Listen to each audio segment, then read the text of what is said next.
What's good, YouTubers and YouTubettes? This is JBsports back again with another one. Errol, the truth, Spence is forcing the Crawford fight down the PBC throats. Make no mistake about it. I'm not saying the PBC don't want to fight. The PBC has a number in their mind that they think the fight is worth, and they don't want to budge off them numbers. That's why the fight has not been finalized at this point. But the Errol, the true Spence Jr. is not having it. You seen him last night at the Maxayo Vargas fight. He said the fight's definitely gonna happen. So that could mean a couple of things, ladies and gentlemen. That could mean that he said, okay, Crawford's not happy with the guarantee. And I've been telling you this for the longest now. I've been telling you this for a minute, that the reason why the fight has not been finalized is because the PBC guarantee and TC's guarantee is not seeing eye to eye. You know what I'm saying? Terrence Crawford wants a higher guarantee than the PBC is willing to offer him. That's what's holding up the fight. Errol Spence Jr. has agreed to terms. I told you this. Everything that I told you has come to light. Do not ever doubt JB Sports, the man, the myth, the legend. Because when I speak the truth, and the truth shall set you free. And that's JB Sports, the man, the myth, the legend. Understands me. Oh yeah. Errol, the truth Spence has done everything he told you he was going to do. He said he was going to collect the belts on his side of the street, and then he was going to go see Bud. Now what's the hold up? The hold up is, again, the guarantee with the PBC and TC. You understands me? Errol, the true Spence, wants to fight, and this can mean a couple of things. He's trying to force the fight down the PBC throats. I think he probably recently told Al Heyman, Stephen Espinosa, said, I don't care what y'all talking about, I don't care what y'all got going on with Terrence Crawford, but I want to fight. That's the only fight that I want at 147 pounds. If you can't give me that fight, I ain't fighting Thurman, I ain't fighting Stayonis, I ain't fighting Ennis. I'm moving up to 154.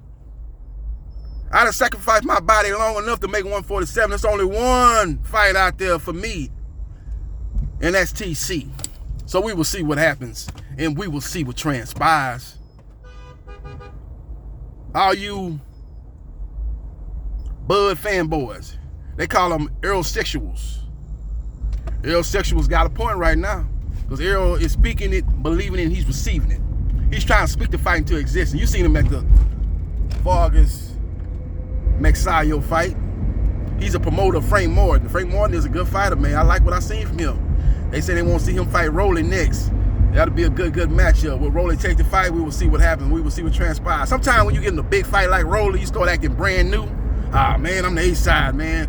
What does Frank Morton bring to the table? I want to fight the champions. I want to fight the big names. You heard what he was saying before the Tank Day was fighting Rolly. He was talking about the only people he was interested in fighting was Tank and Ryan Garcia. He wasn't even trying to fight Devin Haney, the undisputed lightweight champion who has a strong fan base. Make no mistake about it. He don't have the fan base that a Tank Davis has, but he has a strong fan base, and he's undisputed.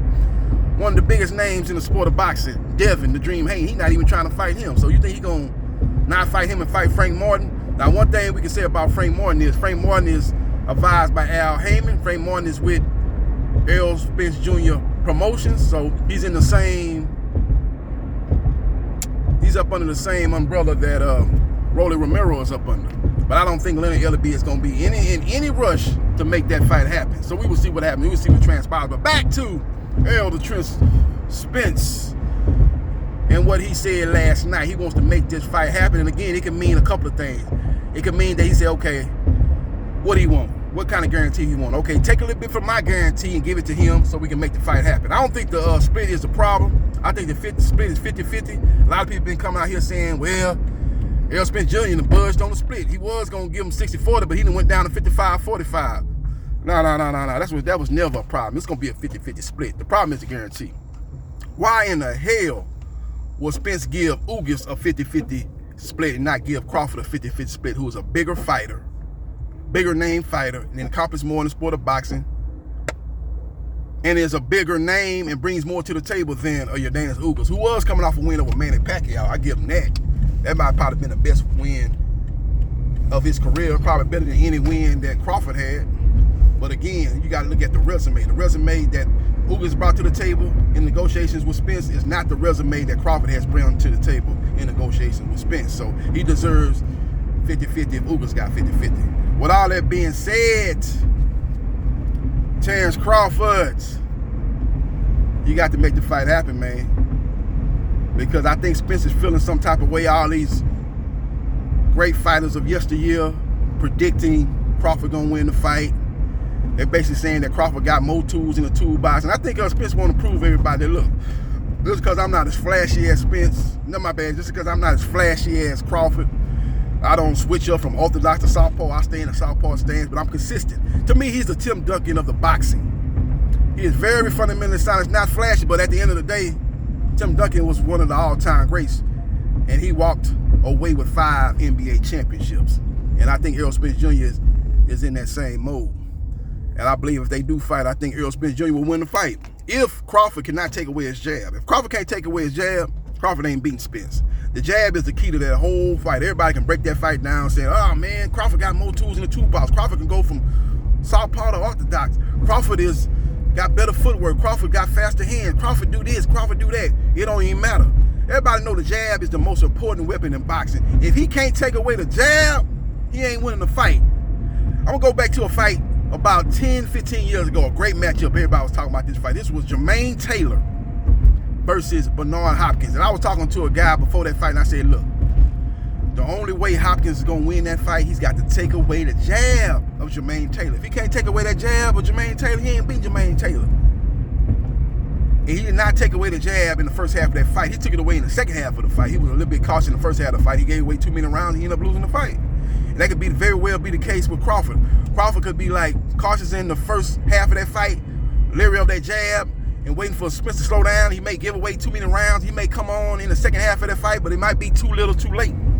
That's how that fight can play out. Very similar to the Jermaine Taylor, Bernard Hopkins first fight. So we will see what happens, and we will see what transpires. But let's go back to why Spence is so bullheaded in making this fight happen.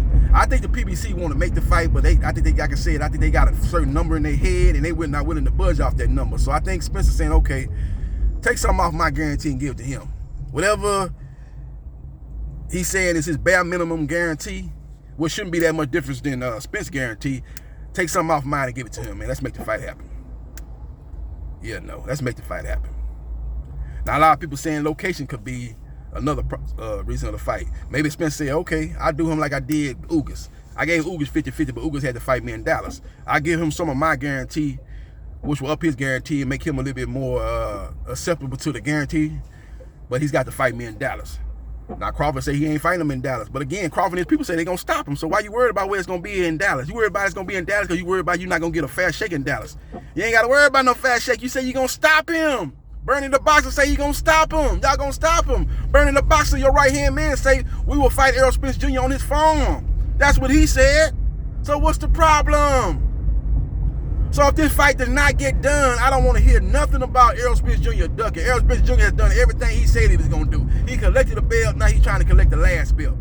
He said it was strap season. Now his journey got delayed due to the car accident and the eye injury. But at the end of the day, he's exactly at the point that he said he was going to be at, and he's doing everything he said he was going to do. And that is get that 4th belt. He's trying to make this fight happen. Errol Spence Jr. wants all the smoke. He called himself Free Smoke, and he living up to that name, ladies and gentlemen. So we will see what happens, and we will see what transpires. Elder Trill Spence say if the fight don't happen, it ain't gonna never happen. If it don't happen at this point, it ain't gonna never happen. So if this fight did not go down, that's basically telling me Spence gonna move up and he's gonna try to chase a belt at 154. Now that could be problematic because the undisputed champion at 154 is Jamel Lionzone and Charlo. But maybe Charlo, after he fights Tim Tszyu, that's the next fight, maybe he moves up. Maybe he says nothing else for me to prove at 154. He moves up and the belts become vacant, and that will give undisputed guy and Errol Spence Jr. a chance to fight for one or more of those belts. So we will see what happens. And we will see what transpires. But Terrence Crawford, the ball's in your court. Spence is pushing hard for this fight. He's pushing this fight down the PBC throats. Like I said, not to say that the PBC don't want this fight, but they don't believe the fight is worth the numbers that a lot of other people think, and they got a number set that they think this fight is worth, and they don't want to budge off them numbers. So we at a crossroads. Enough of everybody, meet me at the crossroads. We was at a crossroads until Earl Spence Jr. got on that phone. You gotta get on that phone. Coming. And he talked to Al Heyman, and Stephen Espinosa said, look, I don't care what y'all talking about. Do what you got to do to make this fight happen. This is the only fight I want to see, and I want next. That's what Errol the True Spence has said. I want this fight. I want this fight. This is a fight for my legacy. People saying I'm ducking Terrence Crawford, this, that, and the third. I want to let you know that I want all the smoke. He said that after the Ugas fight. He said, after I beat Ugas, I'm going to find out if Terrence Crawford really wants this fight. And Terrence Crawford, at this point, has not agreed to terms. Errol Spence Jr. has agreed to terms. Terrence Crawford is not satisfied with the guarantee. He wants more upfront money. And it seems to me that Errol Spence Jr. is really pushing for this fight. And I think this could mean one of two things. I think he's maybe trying to speak the fight into existence, trying to stay positive, or he might be willing to take a little less on the guarantee for the PBC to give that little cut that he takes to Terrence Crawford. And then the fight finally comes to fruition. So we will see what happens, and we will see what transpires. Let me know your thoughts about Terrence Crawford, Errol Spence Jr. saga. Now I got another little bit of info. The PBC next event is July the 30th. Danny Garcia versus Jose Benavidez Jr. I think by the time that fight happens, we will know if Terrence Crawford versus Errol Spence Jr. is finalized. We will know by that point. We will either know that it's finalized, or I hope this don't happen. Errol Spence Jr. is fighting somebody else in October. I think that fight's going to go down July 30th. That fight between Danny Garcia and Jose Benavidez Jr. They could do a press conference the day before that fight, Saturday, that Friday. Do a press conference officially announcing Errol Spence Jr. versus Terrence Crawford. If we get to Danny Garcia versus versus Jose Benavidez Jr., and the fight is not finalized, then the fight's not going to happen. I think that is the cutoff point, because we'll be exactly 3 months away from that fight supposedly happening. Because October is the date that the PBC got lined up for that fight. Make no mistake about it. They won't be fighting in November. Could be November, but I think December is a pay-per-view fight for Gervonta Tank Davis against Michael Rivera. You heard it here first about that fight's going down. And I think November is the date that they want to bring Wilder back. That's from what I'm hearing. Fighting against maybe a Robert Helenius or a Charles Martin. I heard Derek Chisora saying he want to fight Deontay Wilder. But I think they talking about Deontay Wilder going to fight Derek Chisora over there in the UK and probably one of them big stadiums over there, maybe in the O2. Wilder's not an opponent. He's not going over there as no B-side. He's not dancing to the beat of Derek Chisora and Eddie Hearn. That's not going to happen. So I think that's more of a pipe dream, if anything. So we will see what happens, and we will see what transpires. Let me know your thoughts about Errol Spence Jr. versus Terrence Crawford. Again, the cutoff date, I believe, is July the 30th. The end of this month, we should know if this fight is finally going to come to fruition. I hope this fight comes to fruition. This is the biggest fight in the sport of boxing. This fight is very big. I was at Twin Peaks yesterday watching the Magsayo Vargas fight, and this guy that was sitting next to me, he was watching the UFC fight, and he was trying to we had 3 TVs in front of us at the bar. I was watching the fight. They had the NBA Summer League game on, and they had the UFC fight on. And he told the waitress, ooh, they got some bad waitresses at Twin Peaks, man. Y'all need to go there if y'all don't been there before. Good eye candy there. He told one of them, hey, can you turn on one of them fights? Remember, he said, no, can you turn it on the UFC fight? And she was scrolling through the channel, turning, and she fell on boxing. And he was like, what you watching that? I said, yeah, I'm watching boxing. Magsayo versus Vargas. I really wanted to see Frank Martin fight. I heard a lot of good things about him. I haven't actually seen him fight for myself. He's from Dallas. I want to see how he looked. A lot of people saying that he could be a future opponent for Rolly Romero or Gervonta Tank Davis. We got to talking and stuff, and as we got to talking, and the lady was strolling through the remote control trying to turn it to the UFC. He was like, man, just leave it on the box. Just leave it on the boxing. He said, who's fighting? I said, man, it's a good fight. 2 undefeated fighters, man. You got Magsayo's that's undefeated fighting his mandatory #1 contender, and Vargas, who's undefeated. Somebody old must go. He said, oh, man, I want to watch this. We got to talking about the fight. And then I brought up Errol Spence Jr. Then, oh, man, he started talking. Oh, man, Terrence Crawford going to beat Errol Spence Jr., man. Terrence Crawford got more tools in the toolbox. Terrence Crawford got great footwork. Bud Crawford has the highest boxing IQ in boxing. Start really talking about it. And I just let you know, man, he ain't no guy that really follows boxing closely like I do, because he's actually in there to watch the UFC. And we started talking about other fights. He didn't really know. When I brought up other fighters, he didn't know too much about them. But he knew about Terrence Crawford, and he knew about Errol Spence Jr., and he really started breaking that fight down. That let you know how big this fight is, man. This fight is big. All these people out here talking about the fight is only for the hardcore boxing fan. It ain't crossing over. You got Eddie Hearn out here saying that it's not as big as Triple G versus Canelo. Of course it is not as big as Triple G versus Canelo. That's probably a bigger money fight. It does better business. But the fight that people want to see, the fight that got people excited, the fight that's going to have everybody with the butterflies before they ring for bell one, is Errol Spence Jr. versus Terrence Bud Crawford. Make no mistake about it. So we will see what happens, and we will see what transpires. Another quick caveat. Conor Benn, the UK's next great fighter. From what I'm hearing, I told you this probably a couple of months ago. I said that his next opponent was going to be either Mikey Garcia or Maurice Hooker. Well, I've heard through the grapevine that his next fight will be against Maurice Hooker. As we know, Mikey Garcia has retired. He was actually at the Chisora versus Pulev fight. He was down there attending that fight, but make no mistake about it. Conor Benn's next fight will be against Maurice Hooker. Maurice Hooker is already in camp training with Terrence Crawford and getting ready for that fight. He felt in his last performance he hurt his hand, and that kind of hampered his performance against Virgil Ortiz Jr. And this will be the toughest opponent to date for Conor Benn. Make no mistake about it. Now, Conor Benn is not getting the fanfare.